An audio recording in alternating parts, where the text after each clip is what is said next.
यह कहानी पूरी तरह काल्पनिक है। इसमें दिखाए गए सभी पात्र, स्थान और घटनाएं लेखक की कल्पना पर आधारित हैं। किसी जीवित या मृत व्यक्ति, संस्था, धर्म या समुदाय से इसका कोई संबंध मात्र संयोग हो सकता है। इस वीडियो का उद्देश्य केवल मनोरंजन है। कृपया इसे वास्तविकता न समझें। अगर किसी को इससे ठेस पहुंची हो, तो हमें खेद है। यह जानबूझकर नहीं किया गया है। रिद्धिमा ने जब पार्टी में सबको बताया कि वह कार्तिक की एंटरटेनमेंट कंपनी ज्वाइन करने दिल्ली जा रही है तो किसी ने यकीन नहीं किया। सब स्टूडेंट्स कार्तिक और रिद्धिमा का मजाक उड़ाने लगे। तन्मय की बदतमीजी बढ़ने लगी तो कार्तिक को भी गुस्सा आ गया। कार्तिक उसकी बात का जवाब देने ही लगा था कि तभी वैभव ने पार्टी हॉल में एंटर किया। वैभव किसी काम से पार्टी हॉल के बाहर गया था। वह जब लौटा तो उसने देखा सब लोग मिलकर कार्तिक और रिद्धिमा का मजाक उड़ा रहे थे। वो सब लोग कार्तिक को अभी भी गरीब समझ रहे हैं। उन्हें लग रहा है कि कार्तिक ने मांगे हुए कपड़े पहने हैं और वो झूठा शो ऑफ कर रहा है। ये सब देखकर वैभव ने सबको गुस्सा दिखाते हुए कहा, शर्म आनी चाहिए तुम लोगों को इस तरह के इल्जाम लगाते हुए। कार्तिक झूठ नहीं बोल रहा, कार्तिक सच में बिलियनियर है। भीड़ में से एक लड़का बोला, ऐसा कैसा बिलियनियर है जो टैक्सी से पार्टी में आया है? इसके पास अपनी कार खरीदने के पैसे तक नहीं है। मैंने देखा था बाहर इसे टैक्सी से उतरते हुए। और यहाँ पर यह रिद्धिमा फेंक रही है कि कार्तिक की कोई एंटरटेनमेंट कंपनी भी है। हम लोग अभी तक चुप थे कि क्या ही मजाक उड़ाना, पुराना साथी है। पर इसकी भी फेंकने की हद हो रही है तो अब असली औकात तो इसे दिखानी पड़ेगी ना। वैभव ने उस लड़के का कॉलर पकड़ते हुए कहा, औकात की बात मत कर। तुझे अंदाज़ा भी नहीं है कार्तिक के पास इतना पैसा है कि खड़े खड़े इस होटल को खरीद सकता है। सिटी बैंक का प्रीमियम गोल्ड मेंबरशिप कार्ड है उसके पास। तुम्हारे जैसे चिरकुट को तो ये भी नहीं पता होगा कि गोल्ड मेंबरशिप कार्ड के लिए अकाउंट में करोड़ों का बैलेंस रखना पड़ता है। और रही बात कार की तो कार्तिक ने एक दिन पहले ही मेरे शोरूम से 4 करोड़ की लैंड रोवर खरीदी है। वैभव को मौका मिल गया था कार्तिक को ये दिखाने का कि वह कार्तिक के लिए कितना लॉयल है। वह कार्तिक के लिए सबसे लड़ सकता है। उसको पता था कि अगर वह कार्तिक की गुड बुक्स में आ गया तो फ्यूचर में उसको इस बात का बहुत फायदा मिल सकता है। वैभव की बात सुनकर सब जैसे शॉक्ड रह गए। सब हैरानी से आपस में बात करने लगे कि यह सच नहीं हो सकता। भला कार्तिक के पास इतना पैसा कहाँ से आ सकता है? तन्मय ने वैभव का मजाक उड़ाते हुए कहा, इस ड्रामे में साथ देने के लिए कार्तिक ने तुमको कितने पैसे खिलाए हैं? लैंड रोवर खरीदने की औकात नहीं है कार्तिक की। तुम भी रिद्धिमा और कार्तिक के नाटक में साथ दे रहे हो। मोटिव क्या है तुम तीनों का? तुम्हारे जैसे लोग सारी जिंदगी हम अमीरों की नकल करने में ही गुजार देते हैं। कार्तिक का गुस्सा अब बर्दाश्त के बाहर था। कार्तिक ने तन्मय को हेड ऑन लेते हुए कहा, तो तुम ही बता दो, तुम्हारी नज़र में अमीरी का डेफिनेशन क्या है? तन्मय ने हंसते हुए कहा, ये भाड़े के सूट से कुछ नहीं होता और भी बहुत कुछ है जिससे पता चलता है कि आदमी कितना क्लासी है। तन्मय ने अपने हाथ की घड़ी उतारी और टेबल पर रखते हुए कहा, इस घड़ी की कीमत 5 लाख है। फिर अपने हाथ में से डायमंड रिंग निकाली जिसमें सॉलिटेयर लगा था और बोला, इसकी कीमत बताऊंगा तो तुम्हारे पैरों के नीचे से जमीन निकल जाएगी। और अंगूठी की तो बात छोड़ो, तुम्हारा स्टैंडर्ड तो मेरे जूतों की कीमत जितना भी नहीं है। कार्तिक को अब तन्मय पर गुस्सा नहीं हंसी आ रही थी। जिन चीजों की कीमत का तन्मय शो ऑफ कर रहा था वह कार्तिक के लिए चिल्लर से भी कम था। कार्तिक ने हंसते हुए अपनी घड़ी उतारी और टेबल पर रखी और कहा, ये 50 लाख की है। और मेरे जूतों की कीमत तो तुम पूछो ही मत वरना तुम्हें हार्ट अटैक आ जाएगा। रही ये चिंदी सी अंगूठी तो जेवर पहनने का मुझे शौक नहीं है, वरना इस जैसी अंगूठियां मेरे यहाँ स्टाफ को बांटी जाती हैं। तन्मय ने चिढ़कर कहा, तुम्हारा सब माल नकली है और मेरा ऑथेंटिक। तुम जरूर चोर बाजार से रिप्लिका खरीद कर लाए हो। तुम्हारे पास कहाँ से आएंगी लाखों की घड़ी और जूते? टैक्सी में घूमकर खुद को बिलियनियर दिखा रहे हो। मेरे पास पता है कौन सी कार है। पूरे इलाके में इकलौती है। लैम्बोर्गिनी है मेरे पास, लैम्बोर्गिनी। तुमने तो आज तक जिंदगी में देखी तक नहीं होगी, उसने चाबी निकालकर टेबल पर रखते हुए कहा। कार्तिक जोर से हंस पड़ा। कार्तिक अपनी बुगाटी लेकर नहीं आया था, पर चाबी उसके पास थी। उसने टेबल पर बुगाटी की चाबी रखते हुए कहा, बुगाटी वेरॉन। इससे महंगी कार इंडिया में अवेलेबल नहीं है, वरना वह होती मेरे पास। बाकी मुझे अब तुम्हारे घटिया खेल में मजा नहीं आ रहा। ये चिंदी अमीरों वाला शो ऑफ करने में मुझे कोई इंटरेस्ट नहीं है। तुम लोगों को जो मानना है मानो, नहीं मानना मत मानो। मैं अब इस ड्रामेबाजी का और पार्ट नहीं बनने वाला। वैभव ने कार्तिक को सपोर्ट करते हुए कहा, कार्तिक तुम्हें फालतू में इन छोटे लोगों के मुंह लगने की जरूरत भी नहीं है। मैंने अभी इनको बताया कि तुम्हारे पास सिटी बैंक का गोल्ड प्रीमियम कार्ड है, फिर भी ऐसे ड्रामा कर रहे हैं। Useless people. तन्मय ने वैभव का कॉलर पकड़ते हुए कहा, छोटे लोग कैसे बोल रहा है तू? और कौन से कार्ड की बात कर रहा है? नकली कार्ड फ्लांट करके कोई भी खुद को सिटी बैंक का मेंबर दिखा लेगा क्या? कार्तिक ने लंबी सांस ली और जेब से कार्ड निकालकर टेबल पर रख दिया। कार्तिक ने तन्मय को चैलेंज करते हुए कहा, स्वाइप इट एंड चेक। अभी पता चल जाएगा कार्ड असली है कि नकली, और ऑनलाइन ये भी चेक कर लेना ये कार्ड मिनिमम कितने अमाउंट होल्डर को इशू किया जाता है। शायद तुम्हारे दिल को ठंडक पड़ जाए और तुम तमीज से बात करने लगो। क्योंकि अभी तुमने, और अगर मुंह खोला ना तो मेरा हाथ उठ जाएगा। और कुछ भी है, हो तो पुराने दिनों के स्कूल के साथ ही। मैं झगड़ना नहीं चाहता, वरना इतनी बकवास करने पर तो यही नक्शा बिगाड़ देता। कार्तिक का एटीट्यूड देखकर इस बार तन्मय सकपका गया। उसने चुपचाप कार्ड उठाया और उसकी डिटेल चेक करने लगे। कार्ड डिटेल्स जब सामने आई, उसके बाद तो पूरे हॉल का नज़ारा ही बदल गया। तन्मय की आंखों के आगे तो अंधेरा छाने लगा। यह उसके लिए जिंदगी का सबसे बड़ा शौक था। तन्मय ने बौखलाहट में कहा, पर यह सच कैसे हो सकता है? 3 साल में कोई इतना कैसे कमा सकता है? कोई बैंक भी लूटा हो तब भी इतना पैसा पॉसिबल नहीं है। कार्तिक ने हंसते हुए कहा, अब तुम अपना दिमाग चलाते रहो कि मैं इतना रिच कैसे हुआ। तुम्हें और एक्सप्लेन करने का मेरे पास टाइम नहीं है।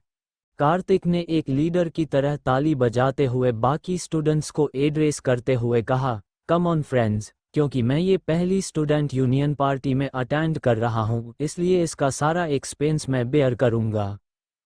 होटल का बिल भी मैं दूंगा। जिसको जितनी पीनी है पियो, जो खाना है खुलकर खाओ। ये पार्टी हॉल पूरी रात के लिए अपना ही समझो। तुम लोगों को आज सब कुछ फ्री है। Party all night friends. Bill is on me. Kartik ने उसके बाद वहां खड़े वेटर को कहा कि वह होटल के मैनेजर को बुलाकर लाए। कुछ ही देर में मैनेजर वहां आया। जैसे ही मैनेजर ने कार्तिक को देखा वह ठिठक कर रुक गया। उसे याद आया कि यह तो वही है जिसने उस दिन रियल एस्टेट किंग भगवान दास मेहरा की बुरी हालत कर दी थी और उन बच्चों के लिए प्रेसिडेंशियल सूइट भी बुक किया था। उस दिन कार्तिक के साथ कितने सारे बॉडीगार्ड थे, याद करके उसको अब भी झुरझुरी आ गई। उसको ये भी याद आ गया कि कार्तिक तो मल्टी बिलियनियर है। कार्तिक को पहचानते ही जो उसके फेस पर रिएक्शन आए, फिर तो बस कमाल ही हो गया। वह बहुत एक्साइटेड होकर कार्तिक को वेलकम करते हुए कहने लगा, सर हमारे होटल की खुशकिस्मती है कि आप फिर से यहाँ पर आए हैं। आप जैसे सुपर प्रेस्टिजियस गेस्ट के आने से तो हमारे होटल में 4 चांद लग गए हैं। मैनेजर का रिएक्शन देखकर सबके मुंह खुले रह गए। इस बार तो रिद्धिमा का सिर भी चकराने लगा था। कार्तिक का ऑरा सबके लिए मिस्टीरियस होता जा रहा था। कार्तिक इतना सुपर रिच है, इसका आइडिया तो रिद्धिमा को भी नहीं था। मैनेजर तो कार्तिक के आगे बिल्कुल ऐसा हो गया था कि जैसे घुटनों पर बैठकर हर हुक्म मानने को तैयार हो।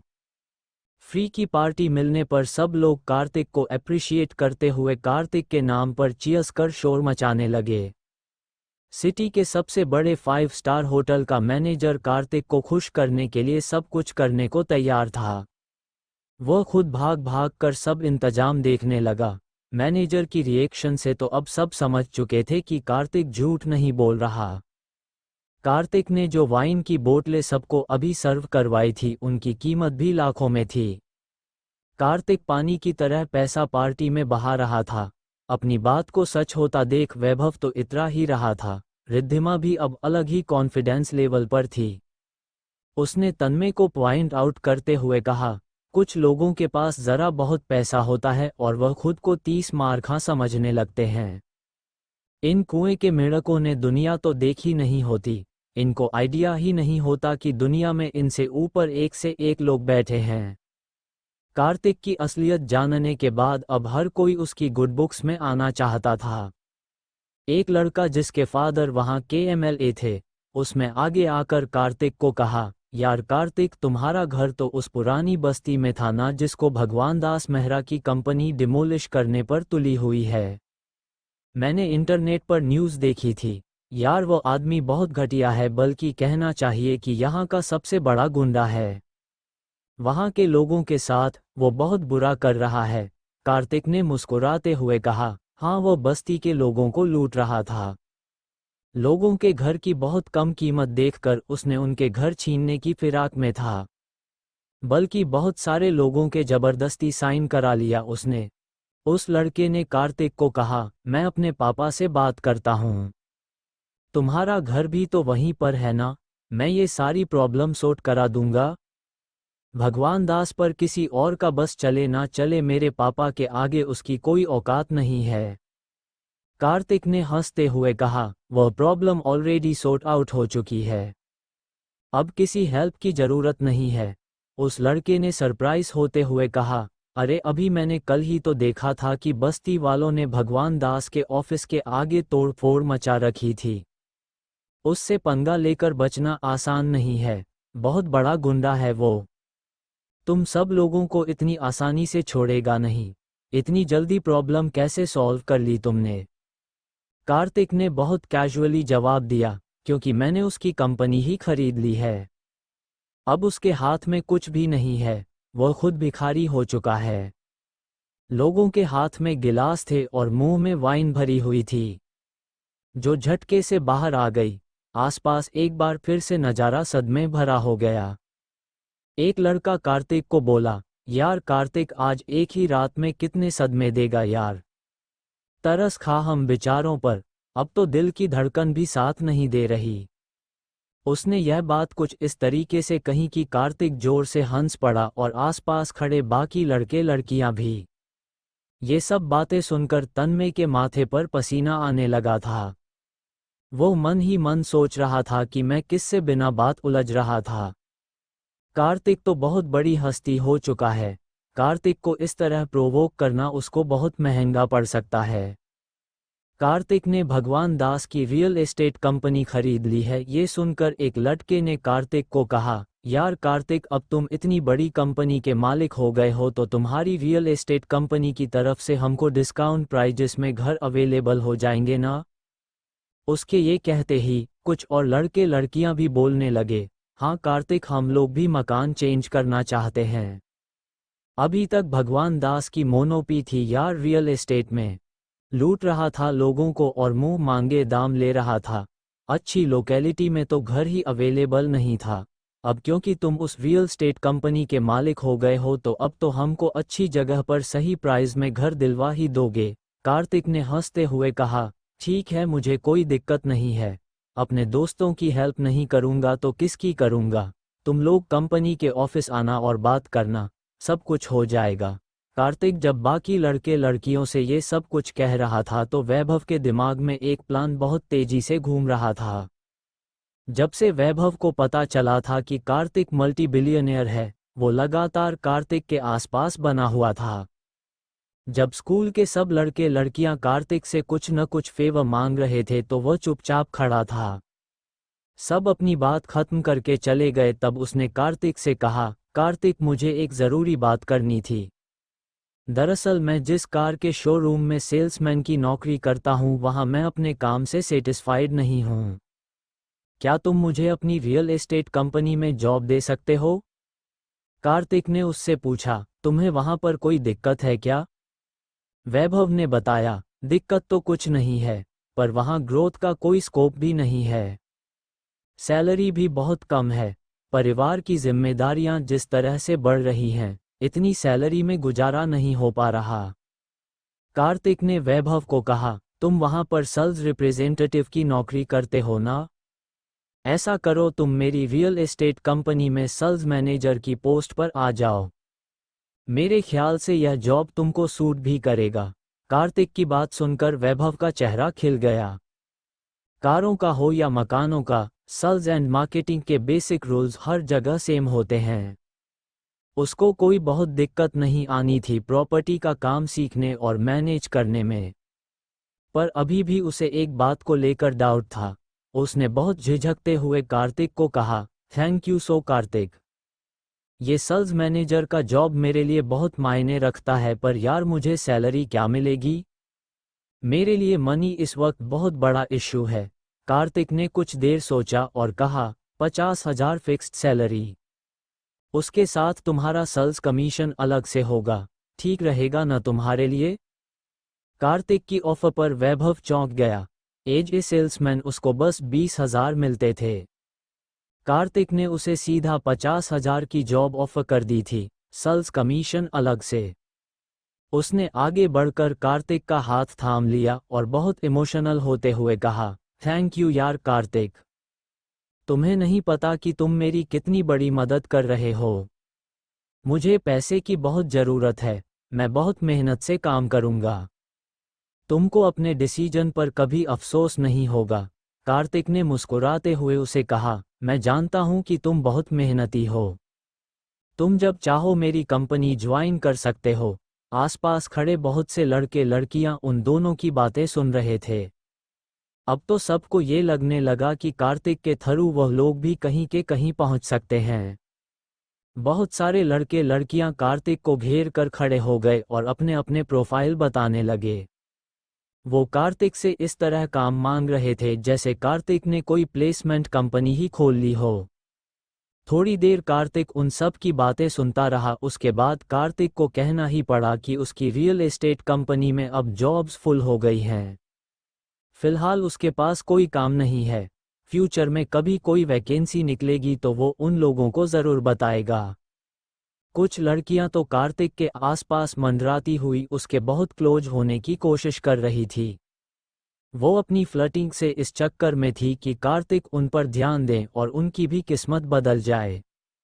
रिद्धिमा ये सब होते देखकर मुस्कुरा रही थी। रिद्धिमा को अंदर ही अंदर इस बात पर प्राउड फील हो रहा था कि कार्तिक उसके क्लोज है। अपनी ब्यूटी को लेकर रिद्धिमा इतनी कॉन्फिडेंट थी कि उसके होते हुए कार्तिक इन जैसी लड़कियों की तरफ तो देखेगा भी नहीं। रिद्धिमा का दिमाग भी अब उल्टी तरफ चल रहा था। वो सोचने लगी कि अगर कार्तिक के साथ वो कोई लव एंगल क्रिएट कर पाए तो कल को उसकी बाकी जिंदगी ऐश में गुजरेगी। वहां बैठी बैठी वह भी अपने फ्यूचर के सपने देखने लगी। रिद्धिमा को अब हल्का नशा भी हो गया था। कार्तिक को ऊपर से नीचे तक देखते हुए वो बुदबुदाई, कार्तिक इतना हैंडसम है, मैं इतनी खूबसूरत हूँ, हम दोनों की जोड़ी सुपर हॉट लगेगी। बस कार्तिक को सेट करने के लिए मुझे कुछ स्पेशल एफर्ट करने होंगे। रिद्धिमा ही नहीं, वहां बैठी बहुत सी लड़कियों के दिमाग में यही बात चल रही थी। यहाँ तक कि बहुत से लड़के भी यही सोच रहे थे कि किस तरह कार्तिक से दोस्ती बढ़ाई जाए ताकि उसका फायदा उठाया जा सके। पार्टी अब खत्म होने की तरफ थी। कुछ लोग खुश थे और कुछ लोग बहुत उदास। जिनको कार्तिक से फायदा मिल गया था या वो कार्तिक की गुड बुक्स में आ गए थे वो सब लोग खुश थे। और जिनकी कार्तिक से बात करने की हिम्मत भी नहीं थी क्योंकि उन लोगों ने कार्तिक की बहुत बेइज्जती की हुई थी, उनके मुंह लटके हुए थे, वह लोग अब बहुत अफसोस कर रहे थे। इन सब में सबसे ज्यादा खुश तो रिद्धिमा ही थी और उसके बाद वैभव।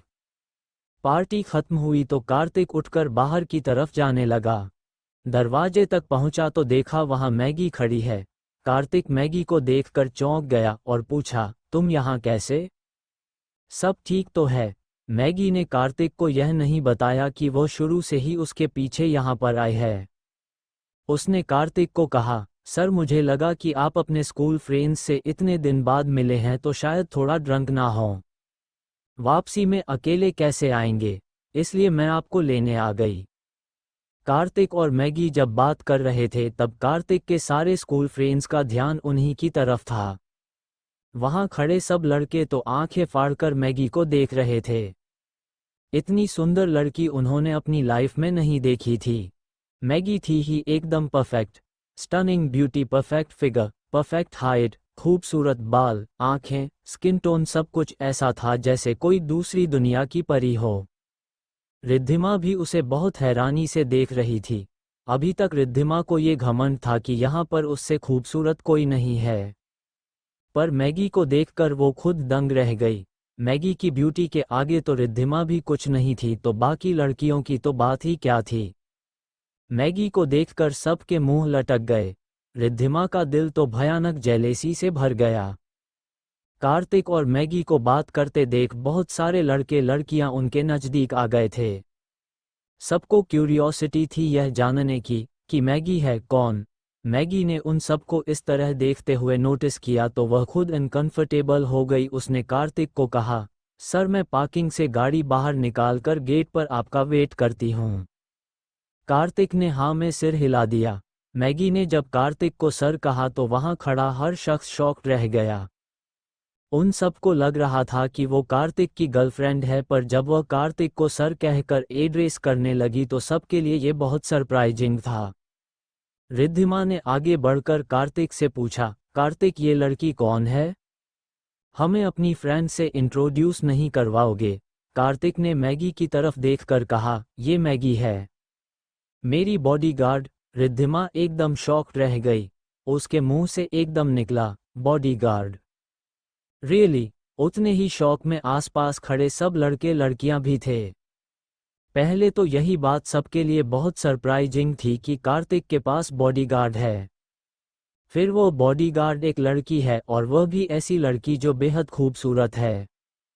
सबके दिमाग में यही बात चल रही थी कि इतनी नाजुक सी लड़की बॉडीगार्ड का काम कैसे कर सकती है। कुछ लोग आपस में ये भी खुसर फुसर करने लगे, यार यह कार्तिक किस लेवल का रिच है भाई, इतनी खूबसूरत लड़की बॉडीगार्ड रखी हुई है, पता नहीं क्या ही मिरेकल हुआ है जो इतना सुपर रिच हो गया। दूसरे लड़के ने कहा, मुझे तो ऐसा लग रहा है कि मैं सपना देख रहा हूं या मुझे ज्यादा चढ़ गई है। कार्तिक के बारे में जिस तरह से एक एक करके इतनी बातें खुल रही थी, सबको सदमे पर सदमे लग रहे थे। उन्हें यकीन नहीं आ रहा था कि यह सब सच हो सकता है। आधी रात बीत चुकी थी, सब अपने घर जाने की तैयारी में थे। हॉल से बाहर निकलकर सब होटल के पार्किंग एरिया में आ गए थे। मैगी भी पार्किंग से कार निकाल लाई थी। वह गेट के पास कार के बाहर खड़ी कार्तिक का इंतजार कर रही थी। कार्तिक अपने दोस्तों को फाइनल गुड बाय बोल रहा था। कार्तिक को पता था कि इसके बाद मुलाकात नहीं होगी, कि उसको दिल्ली भी निकलना था। तभी वहां पर एक एक करके 4 गाड़ियां आकर रुकी। उनमें से कोई 10-12 लड़के बाहर निकले। सबके सब बॉडी बिल्डर, लंबे चौड़े गुंडे टाइप थे। सबके हाथ में शराब की बोतलें भी थी। साफ दिखाई दे रहा था उन सब लोगों ने बहुत पी रखी है। उन्होंने कार मैगी की कार के पास रोकी। वो सब कार से उतरकर मैगी को ऐसे घूरने लगे जैसे आंखों से ही खा जाएंगे। मैगी ने मुंह दूसरी तरफ कर लिया। वह लोग जोर से हंसते हुए मैगी को छेड़ने लगे और घटिया बातों पर उतर आए।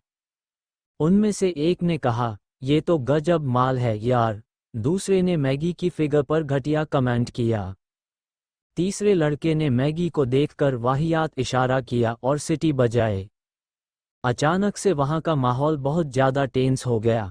जो लड़के लड़कियां कार्तिक के पास खड़े थे वो ये सब देखकर बेहद हैरान थे। उनमें से एक ने कार्तिक को कहा, यार कार्तिक, वह लोग उसको परेशान कर रहे हैं, मना करो उनको।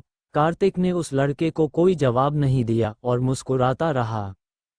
वहीं पर तन्मय भी खड़ा था। जब से मैगी आई थी, तन्मय लगातार मैगी को घूर रहा था।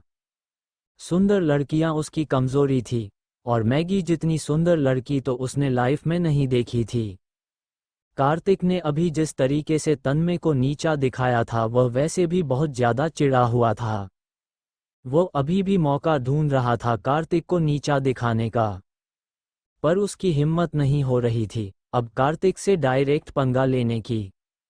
जब वह लड़के मैगी को तंग कर रहे थे तो उसे लगा यह सही मौका है हीरो बनने का। कार्तिक ने जब आगे बढ़कर उन गुंडों को रोकने की कोई कोशिश नहीं की तो उसे मौका मिल गया। तन्मय आगे बढ़ता हुआ गुंडों पर चिल्लाता हुआ बोला, क्या चाहिए तुम लोगों को? क्यों परेशान कर रहे हो लड़की को? यह इज्जतदार लोगों की जगह है, तुम्हारे जैसे लोग कैसे घुस आए हैं यहाँ पर? मैं अभी होटल की सिक्योरिटी को बुलाता हूँ। दरअसल पार्टी खत्म होते होते रात के 2:30 बजे बज चुके थे। होटल के सिक्योरिटी गार्ड्स भी इस वक्त कहीं दिखाई नहीं दे रहे थे। मेन गेट पर सिर्फ एक गार्ड था, वह भी उन गुंडों को देखकर सकपकाया सा चुप खड़ा था। तन्मय के चिल्लाने पर उन आवारा लड़कों में से एक ने जवाब दिया, क्यों तू इस लड़की का बाप है जो तेरे को मिर्ची लग रही है? और ज्यादा बकवास की तो यहीं तेरी सारी इज्जत झाड़ दूंगा। आया बड़ा इज्जतदार लोगों की औलाद, कहते हुए वह लड़का तन्मय की तरफ बढ़ा। उसे अपनी तरफ आते देखकर तन्मय घबरा गया, पर अभी अगर वह चुप रह जाता तो सब स्टूडेंट के आगे उसकी बेइज्जती हो जाती। इसलिए वह हिम्मत करके और तेज चिल्लाया, तमीज से बात करो और वहीं रुक जाओ। अगर तुमने मुझे हाथ भी लगाया तो तुम्हारे साथ बहुत बुरा होगा। उस लड़के ने तन्मय की तरफ बढ़ते हुए कहा, क्या बुरा होगा बे? क्या करेगा तू? तेरी मौत आई है जो तू हमसे पंगा ले रहा है? कहते हुए वो और तेजी से तन्मय की तरफ बढ़ा। तन्मय घबराकर पीछे हटता हुआ बोला, हाथ उठाने से पहले सोच लेना कि तुम्हारे साथ क्या होगा। यहाँ का सबसे बड़ा business group Bajaj groups of companies मेरे पापा का है। यहाँ के सारे पॉलिटिशियंस और पुलिस वाले मेरे पापा के इशारे पर नाचते हैं। अगर तुमने मुझे हाथ भी लगाया तो जिंदगी भर जेल में सड़ोगे।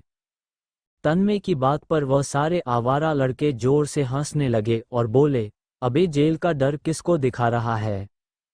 हमारा तो रोज का काम है जेल के अंदर बाहर होना, और बड़े बाप की औलाद यह अपने कनेक्शंस और पैसे का रौब किसी और को दिखाएओ। तेरी भलाई इसी में है कि पीछे हट जा। आज तो इस लड़की को हम लेकर जाएंगे। ऐसी खूबसूरत तितली रोज नहीं मिलती। आज रात तो हमारा फुल ऑन एंटरटेनमेंट होगा। और तू बीच में आया तो फोड़ के रख देंगे। यूं तो रिद्धिमा को भी पहले मैगी से जलन हो रही थी कि वह उससे ज्यादा खूबसूरत है, पर इस समय उसको भी मैगी की फिक्र हो उठी। उसने कार्तिक को कहा, कुछ करो कार्तिक वरना ये लोग उसको ले जाएंगे। वैभव ने भी आगे बढ़कर कार्तिक को बोला, हम सब लोग मिलकर इनका मुकाबला करते हैं। हम इतने सारे लड़के लड़कियां हैं, यह मुश्किल से 10-12 लोग हैं, क्या बिगाड़ लेंगे हमारा? कार्तिक ने अब भी उनकी बात का जवाब नहीं दिया और शांत खड़ा रहा। वहां पर खड़ा हर शख्स कंफ्यूज था। उसके कुछ मिनटों बाद वहां पर जो हुआ, अपनी जिंदगी में इससे बड़ा सदमा तो उन सबको आज तक नहीं लगा था। होटल के बाहर वह गुंडे मैगी को छेड़ रहे थे, वहां का माहौल बहुत टेंस हो गया था। कार्तिक चुप खड़ा मुस्कुरा रहा था। उसकी मुस्कुराहट देखकर सब कंफ्यूज थे। तन्मय हीरो बनने के चक्कर में उन लड़कों से उलझ पड़ा। जब उनमें से एक गुंडे ने तन्मय को धमकाया, तब तन्मय अपने रईस पापा का रौब दिखाने लगा। वह गुंडा तन्मय के एटीट्यूड से चिढ़कर उसको मारने बढ़ा। तन्मय पहले तो घबराया, फिर उसे लगा कि अगर वह इस समय पीछे हट गया तो मैगी के सामने उसकी इंसल्ट हो जाएगी।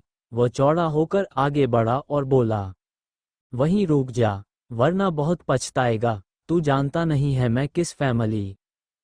अभी उसकी बात भी पूरी नहीं हुई थी कि उस गुंडे ने तन्मय इतनी तेज थप्पड़ मारा कि वो दूर जाकर गिरा। उसका होंठ फट गया, नाक से खून आने लगा। तन्मय के चेहरे पर ऐसे एक्सप्रेशन आए जैसे उसको बहुत बड़ा सदमा लगा हो। उसे यकीन नहीं आ रहा था कि कोई उस पर हाथ भी उठा सकता है। आज तक वो अपने पापा के नाम की बदौलत हर जगह प्रिविलेज रहा है। आज पहली बार किसी ने उस पर इस तरह हाथ उठाकर उसकी बेइज्जती की थी। तन्मय को इस वक्त अपनी इमेज की ज्यादा चिंता थी। वो अपने मुंह का खून पोंछते हुए फिर चिल्लाया, तुमको पता नहीं है मेरे पास कितना पैसा है? आज की डेट में पैसा देकर किसी का भी खून करवाया जा सकता है। मैं तुम लोगों को जिंदा नहीं छोड़ूंगा, एक एक को जिंदा गड़वा दूंगा। इस बात पर वह गुंडा बिल्कुल ही बिगड़ गया। उसने कपड़ों से एक लंबा सा चाकू निकाला और तन्मय की तरफ बढ़ता हुआ बोला, तू मेरा खून करवाएगा? फिर तो आज पहले तेरा ही खून हो जाना चाहिए। जब उसने चाकू निकाला तो बहुत सारी लड़कियों की डर के मारे चीख निकल गई। वहां खड़े लड़के तो और भी ज्यादा घबरा गए।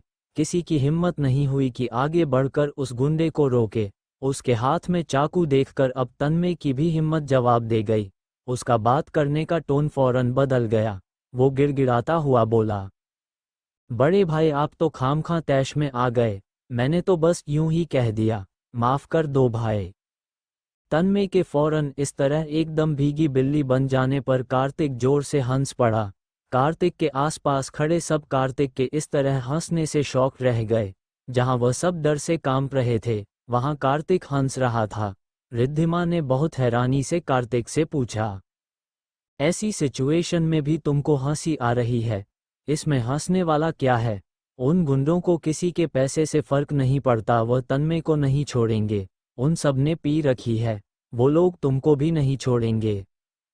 अभी उनका ध्यान तन्मय की तरफ है। तुम ऐसा करो, फटाफट मैगी को लेकर यहाँ से निकल जाओ, भाग जाओ जल्दी यहाँ से। रिद्धिमा ने कार्तिक को अपना कंसर्न दिखाते हुए कहा। कार्तिक ने उसकी बात पर बहुत कैजुअली रिप्लाई करते हुए बोला, भाग जाऊं? मैं भाग जाऊं? मैं यहाँ से क्यों भागने लगा? रिद्धिमा सरप्राइज थी कि कार्तिक ऐसा अजीब बिहेव क्यों कर रहा है। उन गुंडों ने भी रिद्धिमा की बात सुन ली थी कि रिद्धिमा कार्तिक को मैगी के साथ भागने के लिए कह रही है। उनमें से एक कार्तिक को चैलेंज करते हुए बोला, अबे तो ये लड़की तेरी गर्लफ्रेंड है। वाह बेटा, सही लड़की सेट कर रखी है तूने, पर अब ये हमारी हुई। तू चुपचाप पतली गली से कट ले, क्योंकि अगर अब तूने इस लड़की की तरफ एक कदम भी बढ़ाया ना, तो तेरी बॉडी को मैं छोटे छोटे टुकड़ों में काट कर कुत्तों को खिला दूंगा। उन सब गुंडों ने अब अपने कपड़ों में से चाकू बाहर निकाल लिए थे। उन चाकुओं को हवा में लहराकर उन्होंने लड़के लड़कियों को पीछे हटने को बोला। अब तो सबके चेहरे का रंग उड़ गया था। कार्तिक ने हंसते हुए उन्हें कहा, यार तुम लोग डायलॉग बहुत बड़े बड़े मार रहे हो और क्या है ना, इस बकवास से अब मेरे सिर में दर्द हो रहा है, तो अब तुमको चुप तो कराना पड़ेगा। कार्तिक ने मैगी की तरफ देखकर कहा, मैगी लगता है तुमको भी मजा आ रहा है जो तुम इनका ये बकवास एंटरटेनमेंट चैनल चलने दे रही हो। बंद करो यार, सिर में दर्द होने लग गया है। सबको समझ ही नहीं आ रहा था कि यह सब चल क्या रहा है। मैगी बड़े आराम से वहां खड़ी है, कार्तिक मुस्कुराकर इस तरह की बात कह रहा है, जबकि उन सब लोगों की डर के मारे जान निकली जा रही है। कार्तिक ने जब मैगी को उन लोगों को चुप कराने का इशारा किया तो मैगी ने मुस्कुराते हुए कार्तिक की तरफ देखकर थम्स अप किया। वो उन लोगों की तरफ बढ़ी तो सब लड़के लड़कियों की जान जैसे हलक में आ गई। रिद्धिमा की तो लगभग चीख निकल गई और उसने बोला, माय गॉड कार्तिक, तुम ये क्या कर रहे हो? रोको उसे, तुम्हें मैगी को बचाना चाहिए, उल्टा तुम उसे उन लोगों के पास भेज रहे हो। वैभव ने भी परेशान होकर कार्तिक को बोला, कार्तिक ये सही नहीं है, हम उन्हें उसे नहीं ले जाने दे सकते। ये लोग बहुत घटिया हैं, पता नहीं उसका क्या हाल करेंगे। हम सबको मिलकर उन्हें रोकना चाहिए। उधर मैगी को अपनी तरफ आता देखकर उन गुंडों की आंखें चमकने लगी। उनमें से एक आगे बढ़कर मैगी को बोला, समझदार लड़की हो जो खुद ही हमारे पास आ रही हो। वैसे तुम इस जैसे डरपोक लड़के के साथ आज तक कर क्या रही थी? ब्यूटीफुल, तुमको हमारे जैसे माचो मेन की जरूरत है। हमको देखते ही इनकी तो हवा टाइट हो गई, खुद ही तुमको हमारे पास भेज दिया है। उस आदमी ने आगे बढ़ते हुए मैगी का हाथ पकड़ने की कोशिश की और उसके अगले ही पल जैसे कोई बिजली चमकी, एक साथ खूब सारी धूम धड़ाम, हाय मर गया, ओह आह जैसी आवाज आनी शुरू हो गई। 1 मिनट के अंदर अंदर मैगी ने उसका हाथ तोड़ दिया था।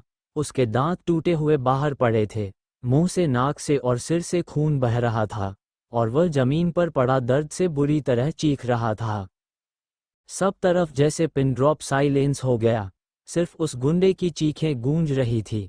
अभी अभी जो कुछ भी हुआ किसी को अपनी आंखों पर यकीन नहीं आ रहा था। स्कूल के सारे स्टूडेंट दो आंखें मल रहे थे बार बार कि कहीं वह नशे में तो नहीं। उस गुंडे के साथियों को भी लगा कि वह लोग नशे में हैं और जो कुछ भी उन्होंने अभी देखा है वह सच नहीं है। सबसे पहले वैभव की आवाज आई, oh my god, what kind of a woman she is. सब लोग हैरानी और सदमे से बस मैगी को ताक रहे थे। वह आदमी जो जमीन पर पड़ा था बहुत मुश्किल से बोलने की हालत में आया। उसने लगभग रोते हुए अपने लोगों को कहा, खड़े क्या हो, मारो इस लड़की को, लोग क्या कहेंगे, हम एक लड़की से मार खा गए। उसकी बात सुनकर बाकी गुंडों को जैसे होश आया और वह लोग तेजी से मैगी की तरफ बढ़े। इतने सारे लोग जब लंबे लंबे चाकू लहराते हुए मैगी की तरफ बढ़े तो भीड़ में खड़ी लड़कियों की चीखें निकल गई। कितनी लड़कियों ने तो अपने चेहरे हाथों से ढक लिए। उन सबको लगा कि वो लोग अब मैगी को जिंदा नहीं छोड़ेंगे। एक गुंडे को मारना अलग बात थी, पर इतने सारे गुंडों से लड़ना और वह भी जिनके हाथ में ऐसे लंबे चाकू हों, यह इम्पॉसिबल था। रिद्धिमा बुरी तरह फ्रीक आउट होकर कार्तिक को झिंझोड़ने लगी। कार्तिक, कार्तिक उसे बचाओ, वो लोग उसे जान से मार देंगे। कार्तिक के कुछ रिएक्ट करने से पहले ही एक बार फिर पीछे से धूम धड़ाम और तेज चिल्लाने की आवाजें आने लगी। रिद्धिमा ने पलट कर देखा तो फिर एक बार उसकी आंखें हैरानी से फटी रह गई। वह इस तरह देख रही थी जैसे आंखें चेहरे से निकलकर बाहर गिर जाएंगी। उसका मुंह खुला का खुला रह गया था। वहां खड़े हर शख्स का यही हाल था। वो 10 के 10 गुंडे जमीन पर पड़े, बुरी तरह से चिल्ला रहे थे। सबके मुंह टूट चुके थे, सब खून से नहाए हुए थे। ये सब कुछ सिर्फ 2-3 मिनट के अंदर ही हो गया था। उन सब की पिटाई करने के बाद मैगी कुछ कदम पीछे हटी, हाथ झाड़े, कपड़े झाड़े और सीधी खड़ी होकर कार्तिक की तरफ देखकर मुस्कुराई और कहा, anything else you want boss. लड़के लड़कियों की जो हालत थी वो डिफाइन करना इम्पॉसिबल है। एक पतली दुबली सी लड़की इतनी जबरदस्त फाइटर है, यह उनके लिए अनबिलीवेबल था। वह ऐसे लड़ रही थी जैसे किसी गाने पर डांस कर रही हो, बिल्कुल एफर्टलेसली, जिसको लेकर उसे कोई स्ट्रेस तक नहीं था।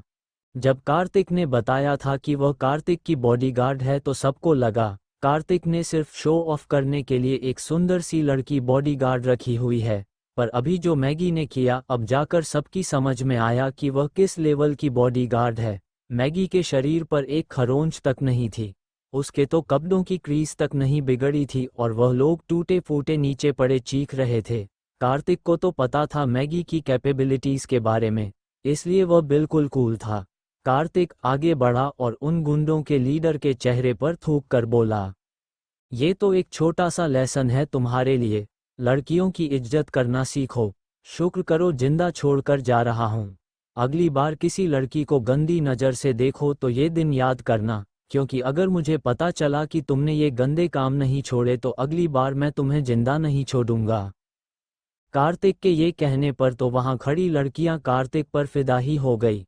कार्तिक तो उन सब के सपनों का प्रिंस चार्मिंग बन गया था। पर रिद्धिमा का मन तो बिल्कुल बुझ गया था। कहाँ वह कार्तिक को लेकर ख्वाब देख रही थी कि कार्तिक के साथ अपना लव एंगल फिट करके बाकी की जिंदगी ऐश से गुजारेगी, और कहाँ मैगी को देखकर अब उसे डिप्रेशन हो रहा था।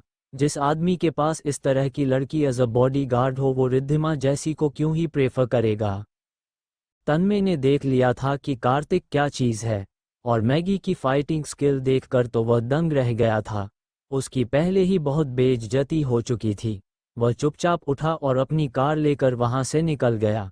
वैभव ने उसे जाते हुए देखा और पीछे से बोला, बड़ी बड़ी बातें करवा लो इस तन्मय से, बस रियल लाइफ में कुछ भी करना इसके बस की नहीं। सबसे पहले भाग गया, डरपोक कहीं का। चला था कार्तिक से मुकाबला करने। कार्तिक जैसा कोई नहीं है, कार्तिक इज द बेस्ट। वैभव कार्तिक को खुश करने के लिए उसे मक्खन लगाता हुआ बोला। इस इंसिडेंट के बाद वहां खड़े सब लोग बस मैगी के बारे में ही बात कर रहे थे। वह कितनी जबरदस्त फाइटर है, कितनी खूबसूरत है। कार्तिक लकी है कि उसके पास ऐसी बॉडीगार्ड है। लड़कों की यह बातें सुनकर लड़कियां कहने लगी मैगी ज्यादा लकी है कि उसके पास कार्तिक जैसा बॉस है। वहां जितने मुंह उतनी बातें बन रही थीं। कार्तिक ये सब सुनकर मुस्कुराया, उन सबको गुड बाय बोला और मैगी के साथ होटल से निकल गया। रास्ते में कार्तिक ने मैगी से पूछा, डमरू रियल एस्टेट कंपनी को ठीक से हैंडल कर पा रहा है कि नहीं? मैगी ने कार्तिक को बताया, पुराने इनएफिशिएंट लोग निकाल दिए गए हैं, नए कैपेबल लोगों को हायर किया जा चुका है, अब बाकी सब कुछ शिव सर की कैपेबिलिटीज पर डिपेंड करता है। कार्तिक ने मैगी को कहा, मुझे लगता है कि अब हमारा काम यहाँ पर ख़त्म हो चुका है। डमरू को कोई ज़रूरत होगी तो वह हमको वहाँ भी कांटेक्ट कर सकता है। हम कल वापस दिल्ली के लिए निकलते हैं। मैं रात भर का जगा हूँ। मैं थोड़ी देर सोऊंगा, तुम भी अभी आराम कर लो, सुबह उठकर वापसी का इंतजाम करना।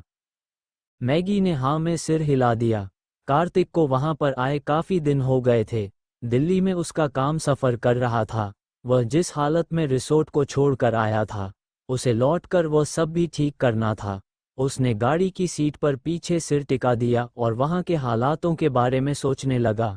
उसे कियारा की याद आ रही थी। उससे मिले भी तो कितने दिन बीत गए थे। नील भी पता नहीं कैसा होगा। कितनी सारी बातें एक साथ कार्तिक के मन में चलने लगी। कार्तिक उन सबको मिस कर रहा था, पर उस समय कार्तिक को नहीं पता था कि वापस लौटकर जाना इतना भी आसान नहीं होगा। स्टूडेंट यूनियन पार्टी का एंड बहुत ही हैपनिंग रहा। जब मैगी ने उन गुंडों की जमकर पिटाई की, वहां नज़ारा ही बदल गया था। पार्टी के बाद कार्तिक घर आकर थक के सो जाता है। मैगी भी अपने कमरे में आराम करने चली जाती है। अगले दिन ब्रेकफास्ट पर कार्तिक सबको बताता है कि वह शाम की फ्लाइट से दिल्ली वापस जा रहा है। कार्तिक की बात सुनकर जूही को बहुत शौक लगता है। वह उदास होकर कार्तिक से बोली, भाई एकदम यूं अचानक से जाने का प्रोग्राम बना लिया, कुछ दिन रुक जाते ना? कार्तिक ने जूही से कहा, पहले ही बहुत दिन हो चुके हैं, मेरा काम वहां पर बहुत रुका हुआ है, एग्जाम भी आने वाले हैं, मुझे वापस जाना ही होगा। जूही को बहुत दुख हो रहा था कि कार्तिक वापस जा रहा है, पर वह उसे रोक भी नहीं सकती थी। उसने उदास मन से पूछा, अब दोबारा कब आएंगे भाई? कार्तिक ने जूही को कहा, बहुत जल्दी तो नहीं आ सकूंगा जूही, मेरा वहाँ भी बहुत सारा काम पेंडिंग है, पर जब भी मुमकिन होगा मैं पूरी कोशिश करूंगा। जूही ने कार्तिक को कहा, कोशिश नहीं भाई, आपको आना ही होगा। एग्जाम के बाद भी तो आपकी छुट्टियां होंगी, तब तो आपको जरूर ही आना है।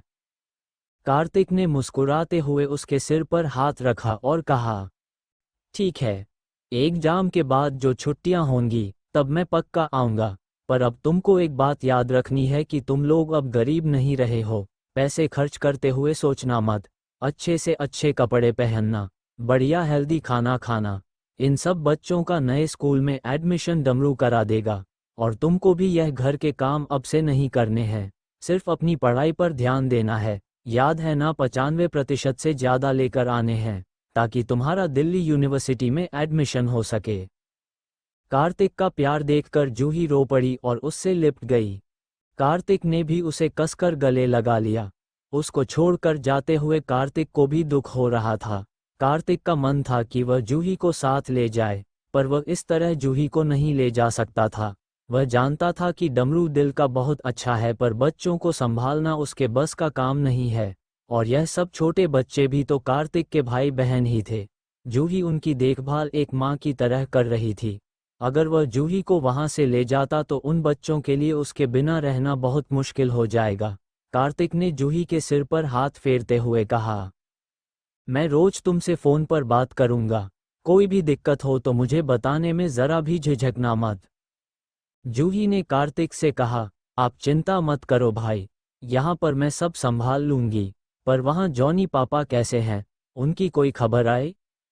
डमरू भी वहीं खड़ा था, उसने भी कार्तिक से कहा, हाँ कार्तिक, वो कैसे हैं? उनके बारे में कोई खबर नहीं है, वो ठीक तो है ना? तुमने उनकी तबीयत के बारे में पता किया? कार्तिक ने डमरू और जूही को बताया, मैं लगातार डॉक्टर्स के टच में हूँ, रोज एक बार मेरी उनसे बात हो जाती है, पहले से काफ़ी सही है, और अब उनको दिल्ली से अमेरिका ले जाया जा चुका है। जूही ने हैरानी से कहा, अमेरिका? कब? कार्तिक ने मुस्कुराते हुए कहा, हाँ अमेरिका, हो गया 1 वीक, उनका आगे का इलाज वहीं हो रहा है।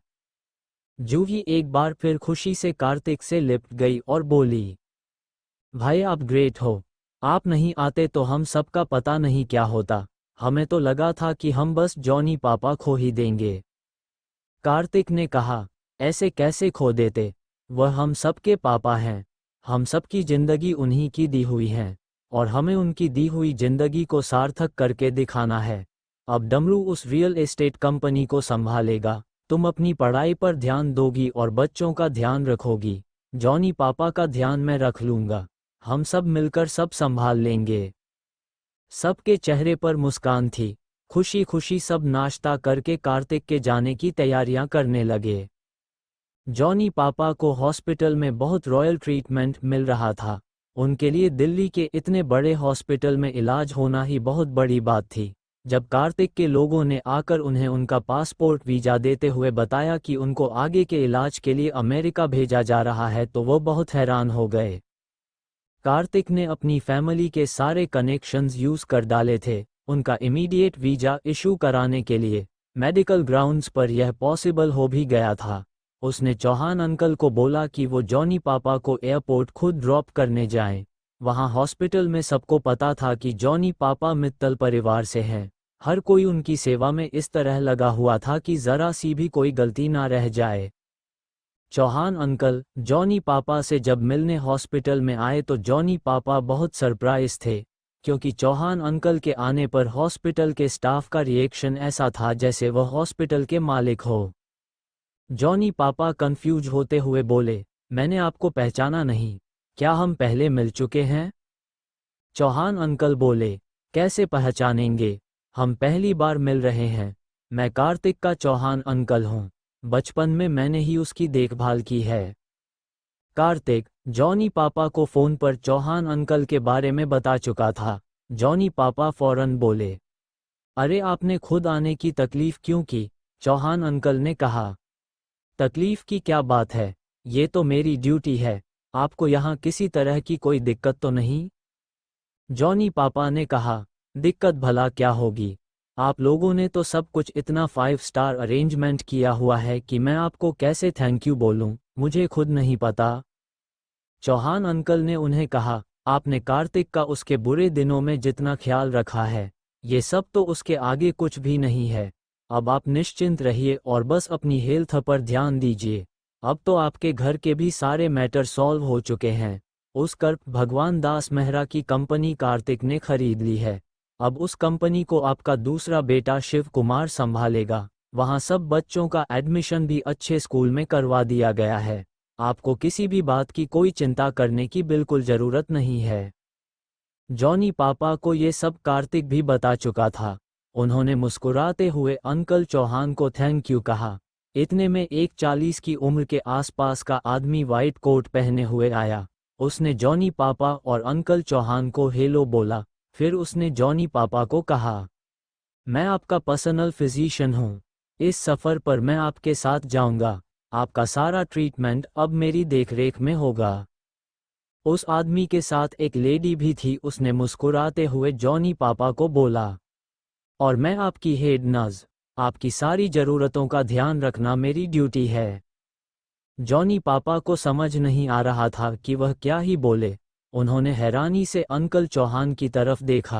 अंकल चौहान ने मुस्कुराते हुए कहा, बहुत लंबा सफ़र है, ये लोग आपका ध्यान रखेंगे, सफ़र में भी और वहाँ अमेरिका में भी। जॉनी पापा के लिए ये सब बहुत सरप्राइजिंग था। जिंदगी भर उन्होंने बस कूड़ा धोने का काम किया था। आज उनकी जिंदगी जिस तरीके से बदल गई थी, उनको सब कुछ सपने जैसा लग रहा था। जॉनी बाबा को इलाज के लिए अमेरिका भेज दिया गया था और वहां पर उनकी इमीडिएट सर्जरी भी हो गई थी। सर्जरी के फौरन बाद उन्होंने कार्तिक को इन्फॉर्म किया कि सर्जरी सक्सेसफुल रही। कार्तिक की आंखों में ये सुनकर आंसू आ गए थे। कार्तिक ने यह बात जब घर में जूही और डमरू को बताई तो खुशी से वो भी रो पड़े। मैगी ने कार्तिक के दिल्ली लौटने के भी सारे इंतजाम कर दिए थे। कार्तिक को वहां पर अब काफ़ी दिन होने को आए थे। उसको जल्दी से जल्दी अब दिल्ली पहुंचना था। कार्तिक को अचानक ध्यान आया कि रिद्धिमा को साथ लेकर जाना है। उसने फौरन रिद्धिमा को फ़ोन किया और कहा, फटाफट अपना लगेज तैयार करो और 2 घंटे में मुझे मिलो। हम आज शाम निकल रहे हैं। रिद्धिमा ने सरप्राइज होकर कहा, 2 घंटे में? इतनी जल्दी? अचानक ऐसे कैसे? कार्तिक ने उसे कहा, सॉरी तुम्हें बताना भूल गया, आज सुबह ही प्लान बना था। तुमने जॉब से तो रिज़ाइन दे दिया होगा ना? तुम परसों ही कह रही थी कि रिज़ाइन दे दोगी। रिद्धिमा ने कार्तिक को बोला, अरे वह इशू नहीं है, वह तो मैंने दे दिया, बट मुझे थोड़ा पैकिंग में टाइम लग जाएगा। कार्तिक ने रिद्धिमा को कहा, जरूरी कपड़े रख लो, बस बाकी सब वहां से खरीद लेना। 2 घंटे में मेरा प्राइवेट जेट एयरपोर्ट पर आ जाएगा, हमें टाइम से निकलना है, इसलिए फटाफट करो। कहकर कार्तिक ने फोन रख दिया। रिद्धिमा को अपने कानों पर यकीन नहीं आया कि कार्तिक ने क्या बोला। Private jet? कार्तिक के पास अपना प्लेन भी है। रिद्धिमा के दिमाग में कार्तिक को लेकर एक बार फिर से हाई हॉप्स बनने लगी। जब वह कार्तिक के साथ एयरपोर्ट पहुंची है और उसका प्राइवेट प्लेन देखा, तब तो वह जैसे गहरे सदमे में आ गई। इतना लग्जरियस प्लेन वह जिंदगी में पहली बार देख रही थी। लग्जरियस क्या, वह प्लेन में ही जिंदगी में पहली बार बैठ रही थी। वो छोटे बच्चों की तरह घूम घूम के सब चीजें देखती रही। जब सफर शुरू हुआ तो कार्तिक के पास हिना बैठी हुई थी। उसने हिना से सीट बदल ली और लगातार कार्तिक का दिमाग खाती रही। हार कर कार्तिक को उसे कहना पड़ा कि वह थक रहा है और थोड़ी देर आराम करना चाहता है, तब जाकर वह चुप हुई। पर उसके लिए चुप बैठना बहुत मुश्किल था। 15-20 मिनट भी नहीं बीते थे कि वो फिर शुरू हो गई। अच्छा कार्तिक, एक बात बताओ, तुम्हारी एंटरटेनमेंट कंपनी में अभी कितने आर्टिस्ट हैं और कितनी फिल्में तुम लोग बना चुके हो? कार्तिक उसके सवाल पर थोड़ा ऑफ बैलेंस हो गया। उसको समझ नहीं आया कि वह से कैसे बोले कि यह कंपनी उसने अपने दोस्त नील के लिए खड़ी की है और अभी तो ये सिर्फ पेपर्स में ही है, कोई भी काम शुरू नहीं हुआ है। जब कंपनी के बारे में बात चल रही थी तभी तो जॉनी पापा के लिए डमरू का फोन आ गया था। उसके बाद से तो उसकी कंपनी के बारे में उन लोगों से पलटकर कोई बात ही नहीं हुई है। उसे तो कंपनी के स्टेटस के बारे में इस वक्त कुछ भी नहीं पता। रिद्धिमा ने पूछा तो कार्तिक ने इस बार ईमानदारी से उसे बता दिया। अभी कंपनी शुरुआती स्टेज पर है, सिर्फ हायर मैनेजमेंट के 4 लोग हमने डिसाइड किए हैं कि कौन सा डिपार्टमेंट कौन देखेगा। उनमें से 3 लोग आर्टिस्ट भी हैं।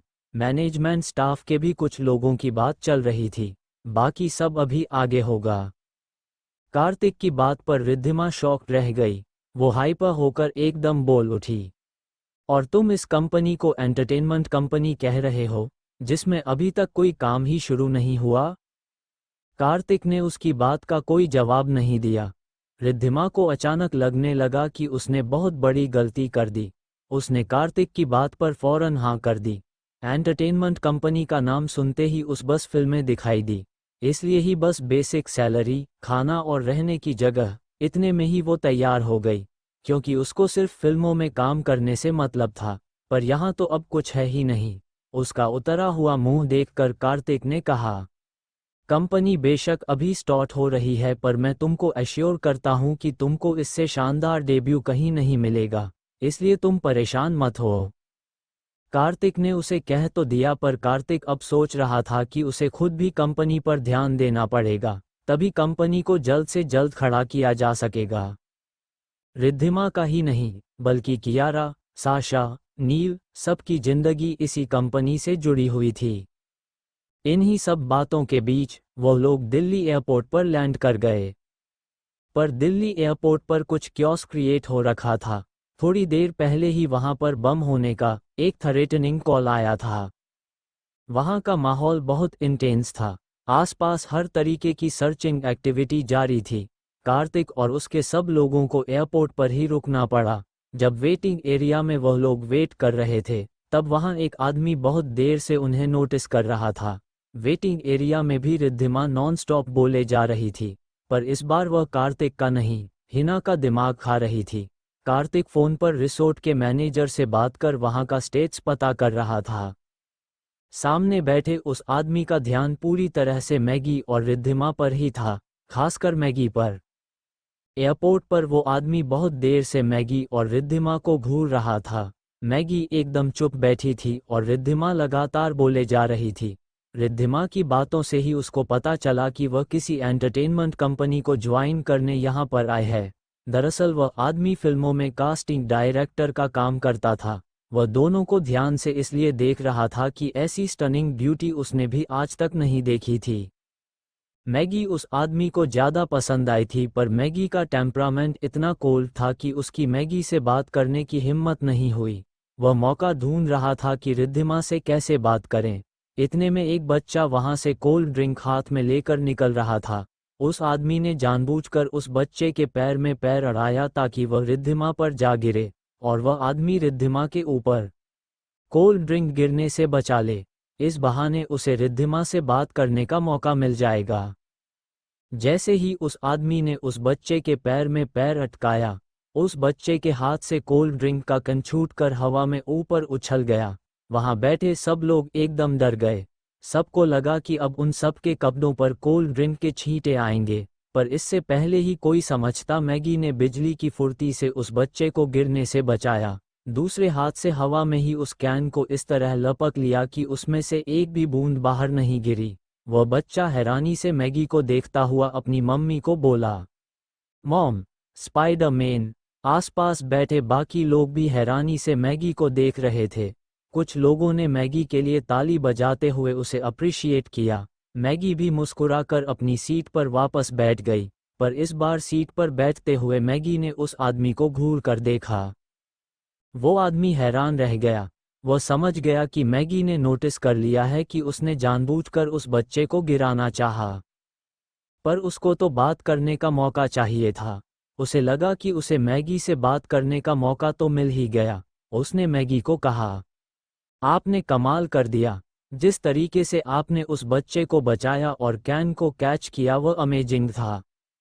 मैगी ने उसे घूर कर देखा और बहुत रूड टोन में पूछा, आपने उस बच्चे को क्यों गिराना चाहा? शर्म आनी चाहिए आपको। आपकी वजह से अभी उस बच्चे को चोट लग सकती थी। मैगी की आवाज़ इतनी शार्प थी कि पास बैठे कार्तिक का ध्यान भी उन पर चला गया। कार्तिक ने इशारे से हिना को कहा कि वह मैगी को कंट्रोल करें। कहीं ऐसा ना हो कि उस बच्चे को हर्ट करने के लिए मैगी वहीं उस आदमी की पिटाई कर दे। मैगी की बात पर उस आदमी ने बेशर्मी से हंसते हुए मैगी को कहा, मुझे बच्चे से कोई प्रॉब्लम नहीं है। मेरा मोटिव तो तुमसे बात करना था। तुम्हारे जैसी रेयर ब्यूटी से नज़र हटाना बहुत मुश्किल है। ये कहते हुए उसने मैगी की तरफ हाथ बढ़ाया। मैगी ने तेजी से उसका हाथ झटका और उसे गर्दन से पकड़कर हवा में उछाल दिया। हिना और समर कुछ कर पाते इससे पहले ही वह आदमी धड़ाम दूर जमीन पर जाकर गिरा। वो दर्द से चीखता हुआ बोला, मुझे क्यों मार रही हो? मैं बुरा आदमी नहीं हूँ। मैगी तेजी से आगे बढ़ी और उसका हाथ मरोड़ते हुए बोली, छोटे से बच्चे को गिराने की हरकतें करते हो और कहते हो मैं बुरा आदमी नहीं हूँ। हिना और समर तेजी से आगे बढ़े। उन्होंने मैगी को उस आदमी से दूर कर दिया। हिना धीरे से मैगी को बोली, मैगी बॉस नाराज हो रहे हैं। यहाँ सीन क्रिएट मत करो। पहले ही यहाँ पर बम स्क्वाड की इंटेंस सर्च चल रही है। बिना बात 50 बातों का हमें जवाब देना पड़ जाएगा। अगर यहाँ पर अभी कोई मिसहैपनिंग हो गई तो सवाल जवाब हमसे भी होंगे कि हम किसी मोटिव से लोगों का ध्यान डाइवर्ट कर रहे थे। कार्तिक सर नहीं चाहते कि यहाँ पर उनकी आइडेंटिटी इस तरह रिवील हो। पब्लिक प्लेस पर उनके लिए इस तरह के एक्सपोजर उनकी सेफ्टी के लिए भी सही नहीं है। मैगी को अपनी गलती रियलाइज हुई और उसने कार्तिक की तरफ देखकर इशारे से उसे सॉरी बोला। दरअसल मैगी को छोटे बच्चों से बहुत प्यार है। उस आदमी की हरकत मैगी बर्दाश्त नहीं कर पाई, इसलिए इस तरह रिएक्ट कर बैठी। वह आदमी जमीन पर पड़ा कराह रहा था। उस आदमी के बस आंसू ही नहीं टपक रहे थे, बाकी दर्द से उसका बुरा हाल था। उसने हिना और मैगी की बातें भी सुन ली थी। वह समझ गया था कि कार्तिक कोई बहुत बड़ा आदमी है। उसने उठकर अपने कपड़े झाड़ते हुए कार्तिक से कहा, आई अपोलोजाइज सर, पर मेरी कोई गलत इंटेंशन नहीं थी। मैं मुंबई की एक कास्टिंग एजेंसी में काम करता हूँ। मुझे बस इन दोनों लड़कियों को देखकर लगा कि इनसे फिल्मों के लिए बात की जा सकती है। मैं बात करने का मौका ढूंढ रहा था, इसलिए मैंने ये बचकाना हरकत की। मेरा कोई गलत इरादा नहीं था। कहते हुए उसने जेब से अपना विजिटिंग कार्ड निकाला और कार्तिक के आगे कर दिया। कार्तिक ने उसका कार्ड लिया और पढ़कर मुस्कुराते हुए रिद्धिमा को दे दिया। फिर मैगी को कहा, तुम्हें क्या हो गया है? इतनी जल्दी इस तरह रिएक्ट मत किया करो। मैगी ने सिर झुकाते हुए उस आदमी को सॉरी बोला। कार्तिक ने उस आदमी को कहा, बट आपको यह अजीब नहीं लगता? आप सड़क चलते, कहीं भी, कभी भी, इस तरह लड़कियों से बात करने के लिए कुछ भी करते हैं क्या? उसने कार्तिक को कहा, सर बिलीव मी, मैं इस तरह का बिहेव नहीं करता। बट हमारे फील्ड में सबसे पहली रिक्वायरमेंट एक प्रीटी अपीयरेंस ही होती है। हालांकि सिर्फ सुंदर होने से कुछ नहीं होता, और भी बहुत से रिक्वायरमेंट्स है, बट सुंदरता प्राइम है। फिर उस पर इतनी शानदार आवाज़ और पर्सनैलिटी, ये कम्बिनेशन भी बहुत कम मिलता है। मैं बहुत देर से आपके साथ बैठी इन दोनों लड़कियों को देख रहा था। इनका मैनरिज्म भी कमाल है। फ्यूचर में ये दोनों बहुत बड़ी सेलिब्रिटीज बन सकती हैं। बस थोड़ा एक्टिंग स्किल्स को पॉलिश करने की ज़रूरत पड़ेगी। और क्या है ना, रियल टैलेंट तो इस तरह सड़कों पर ही बिखरा मिलता है, जिन्हें खुद नहीं पता होता कि वो लोग कितने कैपेबल हैं। कार्तिक उसकी बात सुनकर सोच में पड़ गया। उसने आदमी ने फिर से कहा, सर मैं बात को बढ़ा चढ़ाकर नहीं बोल रहा हूँ। मुझे इस इंडस्ट्री में 20 साल होने को आए हैं। जनरली लोगों को लेकर मेरा जजमेंट कभी गलत नहीं हुआ है। फिर उसने कुछ फिल्म स्टार्स के नाम बताए जिनको उसने ऐसे ही कहीं एयरपोर्ट, रेलवे स्टेशन, किसी कैफे, इस तरह देखा और फिल्मों के ऑफर देकर स्टार बना दिया। हिना ने कार्तिक को कहा, सर मैंने अभी ऑनलाइन इनकी कार्ड डिटेल्स चेक की। यह आदमी सही में फिल्मों में कास्टिंग डायरेक्टर है और न्यू टैलेंट खोजने के लिए काफ़ी फेमस भी है। कार्तिक का दिमाग अब कहीं और ही था। कार्तिक ने उस आदमी को फिर कुछ ऐसा कहा कि सब चौंक गए। कार्तिक ने उसे सीधा ही पूछ लिया, मैंने कुछ समय पहले एक एंटरटेनमेंट कंपनी शुरू की है। जहां तक मैं समझ पा रहा हूं, आप बहुत एक्सपीरियंस्ड आदमी है, अपने काम को लेकर बहुत पैशनेट भी हैं। क्या आप मेरी कंपनी में काम करना पसंद करेंगे? उस आदमी के चेहरे पर बहुत हैरानी भरे एक्सप्रेशन आए। वह कंफ्यूज होकर बोला, आप क्या कह रहे हैं? मैं कुछ समझ नहीं पा रहा हूं। कार्तिक ने कहा, इसमें ना समझ आने वाली क्या बात है मिस्टर आशीष खन्ना। मैं आपको मेरी एंटरटेनमेंट कंपनी में जॉब ऑफर कर रहा हूं। जिस तरह आप सड़क चलते हुए रियल टैलेंट ढूंढते हैं, इसी तरह मैं भी एफिशिएंट लोगों की तलाश में रहता हूं। उस आदमी ने पलटकर कार्तिक से पूछा, क्या मैं आपकी कंपनी का नाम जान सकता हूं? इतना तो वह समझ गया था कि कार्तिक सुपर रिच है। जिस आदमी के इतने सारे सबॉर्डिनेट्स हो, उसको गार्ड करने के लिए वो कोई मामूली हस्ती नहीं होगा। यकीनन उसके कनेक्शंस भी बहुत ऊंचे होंगे।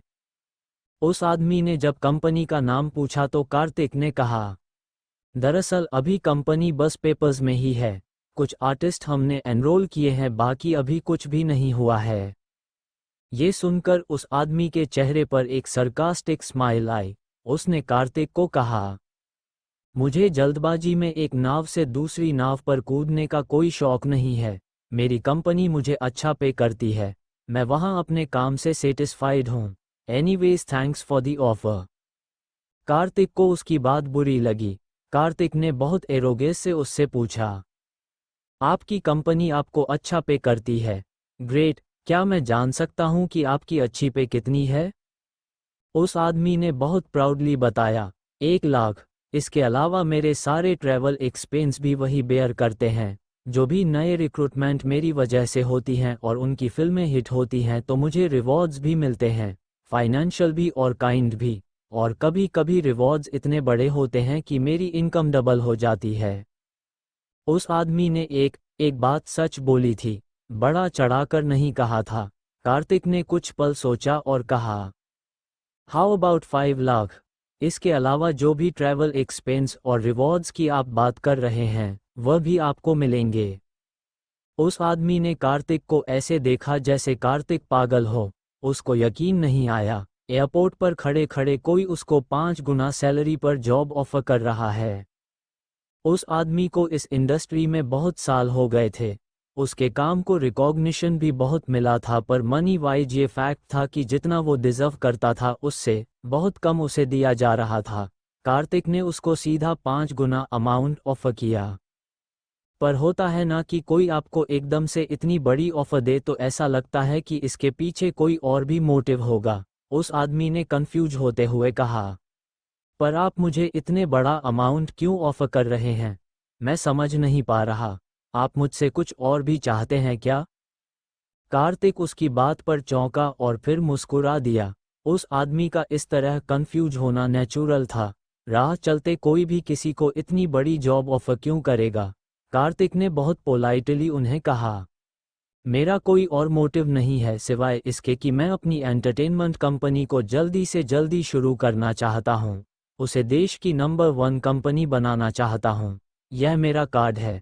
अगर आपको मेरी ऑफर में इंटरेस्ट हो तो आप मेरे ऑफिस आ जाइएगा। सब कुछ कॉन्ट्रैक्ट पेपर्स पर होगा, कोई हिडन क्लॉज नहीं होगा। आपको सूट करें तो ही आप ज्वाइन कीजिएगा।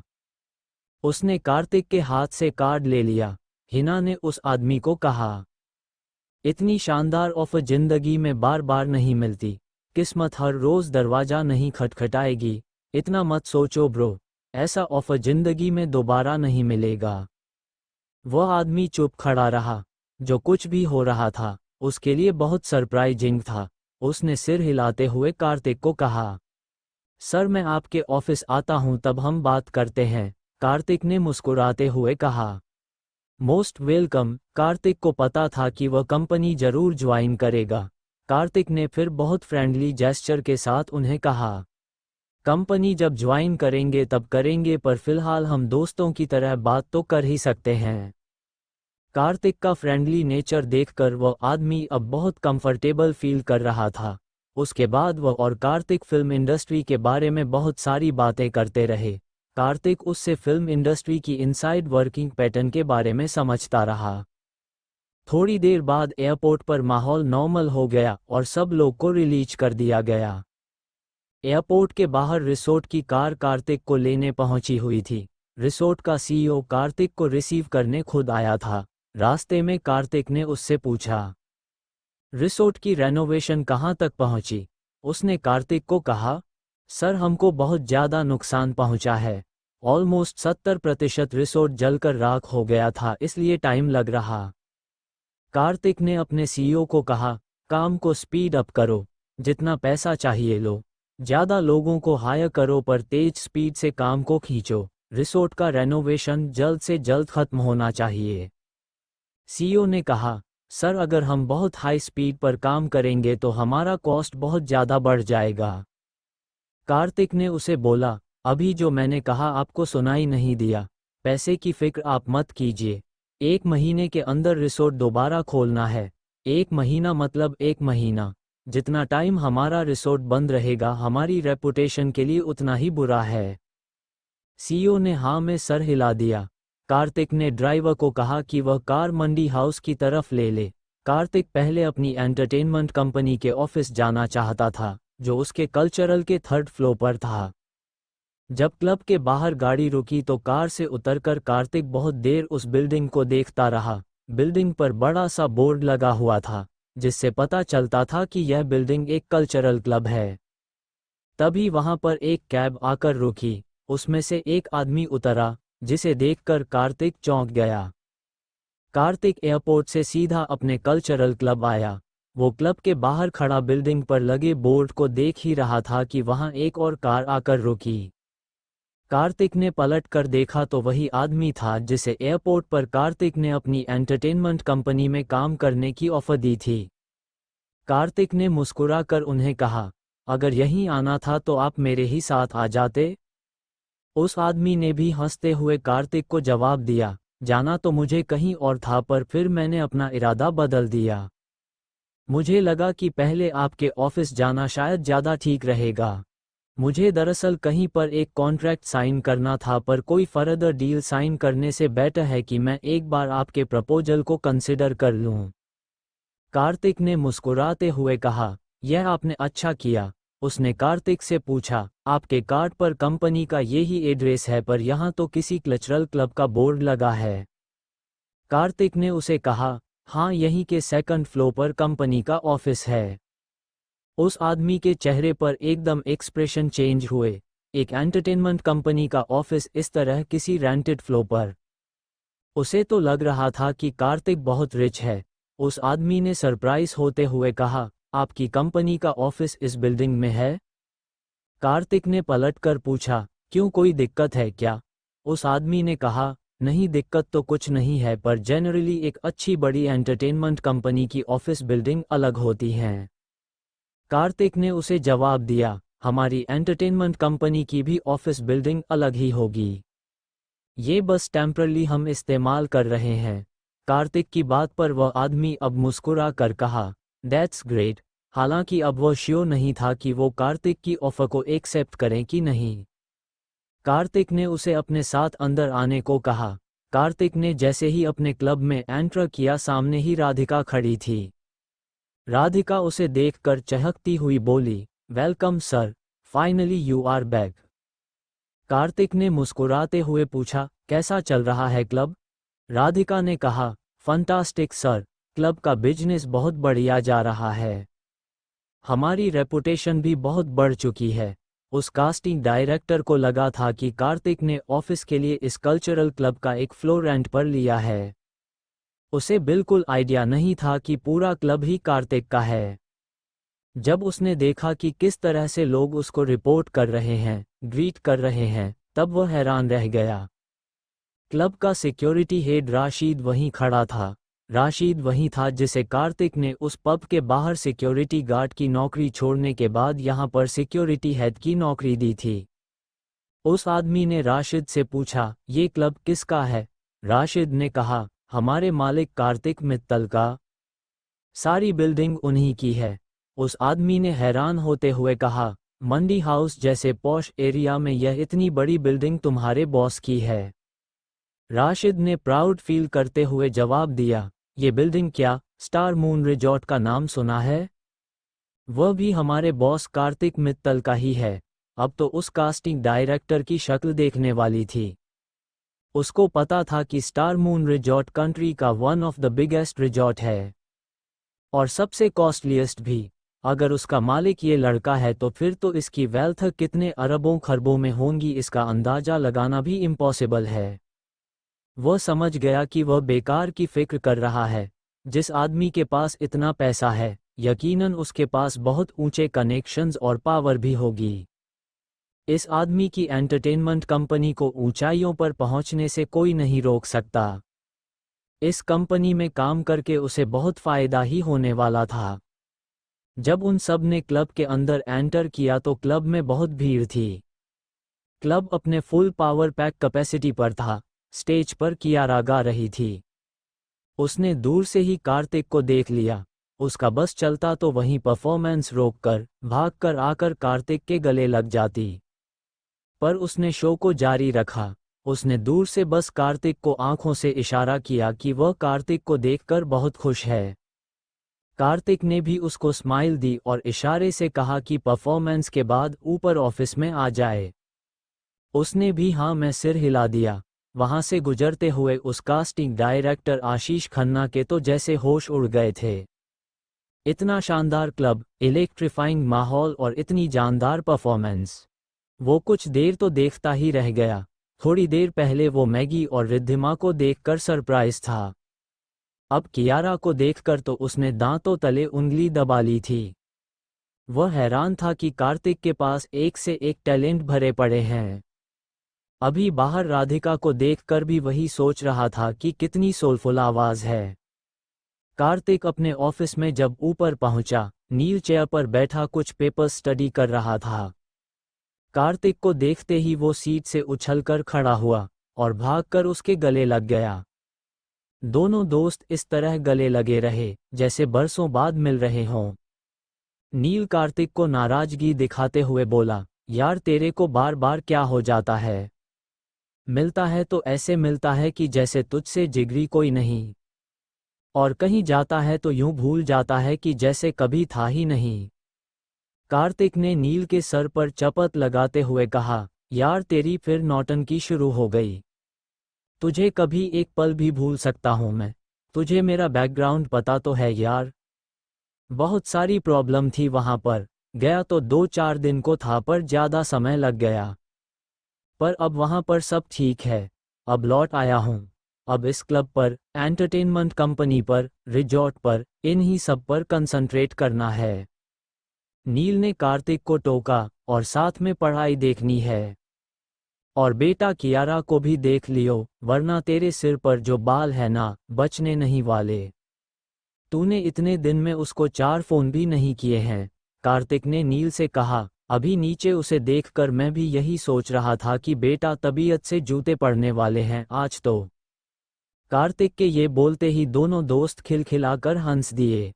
उधर कियारा का नीचे परफॉर्मेंस में अब मन नहीं लग रहा था। उसने देख लिया था कि कार्तिक के साथ कोई लड़की भी आई है। इतने दिन से वो तो यही समझ रही थी कि कार्तिक अपने होम टाउन गया है और वहां पर कुछ प्रॉपर्टी इश्यूज है जिनको सॉल्व करने के लिए रुक गया है, पर अब साथ में एक खूबसूरत लड़की देखकर कियारा को बहुत टेंशन हो गई थी। उसे लगने लगा कि कार्तिक कहीं उसी लड़की की वजह से तो नहीं गया था। वह लड़की कौन हो सकती है? कियारा को अब अपनी परफॉर्मेंस खत्म करने की जल्दी थी ताकि वो ऑफिस में ऊपर जाकर देख सके कि वो लड़की कौन है। साशा भी ऑफिस आई हुई थी। वहां सारा मैनेजमेंट तो उसी के जिम में था। वह भी हैरानी के साथ रिद्धिमा को देख रही थी कि यह नई लड़की कौन है। थोड़ी देर में कियारा भी ऊपर ऑफिस में आ गई। रिद्धिमा एक तरफ चुपचाप बैठी थी। वो क्लब का माहौल देखकर बहुत सरप्राइज थी। कार्तिक का ऑरा देखकर वो भी एकदम स्टन्ड थी। जिस तरह से लोग कार्तिक को बॉस बॉस कहकर उसके आगे पीछे घूम रहे थे, उसके लिए ये सब कुछ बहुत सरप्राइजिंग था। वो साफ देख सकती थी कि कार्तिक को उसके एम्प्लॉयज किस हद तक पसंद करते हैं। कंपनी की चाहे अभी स्टार्टिंग थी, पर रिद्धिमा को लग गया था कि उसने यहाँ आकर कोई गलती नहीं की। यही बात उस कास्टिंग डायरेक्टर के दिमाग में भी चल रही थी कि यह कंपनी वाकई आगे जाकर बहुत बिग शॉट होने वाली है। कार्तिक नील से बात कर रहा था जब साशा और कियारा दोनों उसके पास आकर खड़ी हो गई। कार्तिक कियारा को देखकर उसे हग करने के लिए आगे बढ़ा तो कियारा एक कदम पीछे हट गई और रिद्धिमा की तरफ देखने लगी। कार्तिक को समझ नहीं आया कि कियारा ऐसे रिएक्ट क्यों कर रही है। नील ने उसके कान में कहा, अबे इतने दिन में लौट कर आया है, ऊपर से खूबसूरती लड़की साथ लाया है। कियारा नाराज है, पूछ रही है कि यह कौन है। नील की बात पर कार्तिक पहले तो हैरान हुआ, फिर जोर से हंस पड़ा। दरअसल उसके दिमाग में ये बात आई ही नहीं कि रिद्धिमा को देखकर कोई ऐसा भी सोच सकता है। उसने रिद्धिमा को आवाज देते हुए बोला, रिद्धिमा आओ तुम्हें अपने फ्रेंड्स से मिलवाऊं। फिर कार्तिक ने उन्हें आपस में इंट्रोड्यूस करवाते हुए कहा, रिद्धिमा हाई स्कूल में मेरी क्लासमेट थी और रिद्धिमा ये है साशा। यहाँ की ऑपरेशनल डायरेक्टर भी यही है और यह है मेरा दोस्त नील, इस कंपनी का एमडी, और ये कियारा है, the most talented woman I ever came across. Singing में तो इसका कोई मुकाबला ही नहीं। अपनी इतनी तारीफ सुनकर कियारा बहुत खुश हो गई और सारी नाराजगी भूल गई। फिर कार्तिक ने रिद्धिमा के लिए सबको कहा, फ्रेंड्स रिद्धिमा भी मल्टी टैलेंटेड है। ये मेरे साथ इसलिए आए हैं ताकि इस कंपनी को आगे बढ़ाने के लिए तुम लोगों को ज्वाइन कर सके। रिद्धिमा वहां चुप खड़ी मुस्कुरा रही थी। रिद्धिमा के अंदर तो कुछ और ही बात चल रही थी। कियारा की इतनी तारीफ सुनकर वह जलन से भर गई थी। नीचे राधिका को देखकर भी उसका दिमाग ठनक गया था। वह मन में सोचने लगी कि कार्तिक के आसपास तो एक से एक खूबसूरत लड़कियां हैं। किसी भी लव एंगल को फिट करने का चांस तो गया हाथ से। वो सब दोस्त बहुत अरसे बाद मिल रहे थे। खाना पीना मंगाया गया। सब आपस में हंसते हुए चिट चैट करने लगे। कार्तिक ने नील से कंपनी की प्रोग्रेस भी पूछी, तब नील ने उसे बताया कि उसने कुछ नए रिक्रूटमेंट्स भी किए हैं, पर अब कंपनी को यूनिक बनाना है तो वो बहुत केयरफुली लोगों को चूज कर रहा है। कियारा और साशा हर तरीके से उसे सपोर्ट कर रही हैं। इन सब बातों के बीच कार्तिक की नज़र बार बार कियारा पर जा रही थी और कियारा की कार्तिक पर। उन दोनों ने बहुत समय से एक दूसरे को गले तक नहीं लगाया था और अभी भी वह इतने लोगों के बीच में थे कि कुछ बात नहीं हो सकती थी। तभी साशा ने कार्तिक को पूछा, कार्तिक कंपनी अभी तक रजिस्टर नहीं हुई है, कंपनी का नाम तो सोचो। कंपनी को रजिस्टर भी करना है। कार्तिक ने कुछ पल सोचा और कहा, मेरे रिजॉर्ट का नाम स्टार मून रिजॉर्ट है। स्टार मून की पूरी चेन हम डेवलप करेंगे, हर फील्ड में इसी नाम से कंपनी शुरू करेंगे। तो इस कंपनी का नाम भी स्टार मून एंटरटेनमेंट कंपनी ही होगा। कार्तिक की बात पर सब ने एग्री किया कि आखिर उनको स्टार मून ब्रांड नेम का एडवांटेज भी मिलेगा। वह कास्टिंग डायरेक्टर आशीष खन्ना, जो इतनी देर से चुप बैठा था, उसने कार्तिक से कहा, sir if you don't mind, मुझे आपसे एक सवाल पूछना है। कार्तिक ने कहा, पूछिए। उसने कार्तिक को कहा, सर आपकी कंपनी में कोई ट्रेनर नहीं है आर्टिस्ट्स को ट्रेन करने के लिए? कार्तिक उसके सवाल पर चौंक गया। ये तो सबसे बड़ी गलती थी। ट्रेनर तो सबसे पहले अपॉइंट होना चाहिए था। कार्तिक ने नील की तरफ देखा और पूछा, हमें हर फील्ड में डांसिंग, सिंगिंग, एक्टिंग सब डिपार्टमेंट्स के लिए स्पेशलाइज्ड ट्रेनर चाहिए। क्या तुमने इस फील्ड में कुछ रिसर्च किया है कि हम किसको हायर कर सकते हैं? नील ने एम्बैरस होते हुए कहा, सॉरी यार, अभी तक इस तरफ मेरा ध्यान ही नहीं गया था। नील की बात पर चिढ़ते हुए साशा ने ब्लंटली कहा, मैनेजमेंट करना कोई बच्चों का खेल नहीं है। जब मैं कुछ कह रही होती हूँ तब तुम मेरी बात सुनते नहीं हो। इसलिए इतनी इम्पॉर्टेंट चीज़ जो पहले होनी चाहिए वह अभी तक छूटी हुई है। कार्तिक जानता था कि नील और साशा रोमांटिकली भी एक दूसरे से इन्वॉल्व है, इसलिए लड़ते भी बच्चों की तरह है। उसने बीच बचाव करते हुए कहा, अरे ठीक है यार, अभी तो शुरुआत ही है, धीरे धीरे सब हो जाएगा, पेशेंस रखो, इतना हाइपर होने की क्या ज़रूरत है। उस कास्टिंग डायरेक्टर ने कार्तिक को कहा, मेरे पास एक प्रपोजल है सर, अगर आप एक्सेप्ट करें तो। कार्तिक के हाँ कहने पर उस आदमी ने जो प्रपोजल दिया उसे सुनकर वहां बैठा हर आदमी हैरान रह गया। अगर आप लोग इस कहानी का अगला भाग सुनना चाहते हैं तो जल्दी से मेरे चैनल को सब्सक्राइब करें और मुझे बताएं कि आपको यह कहानी कैसी लगी।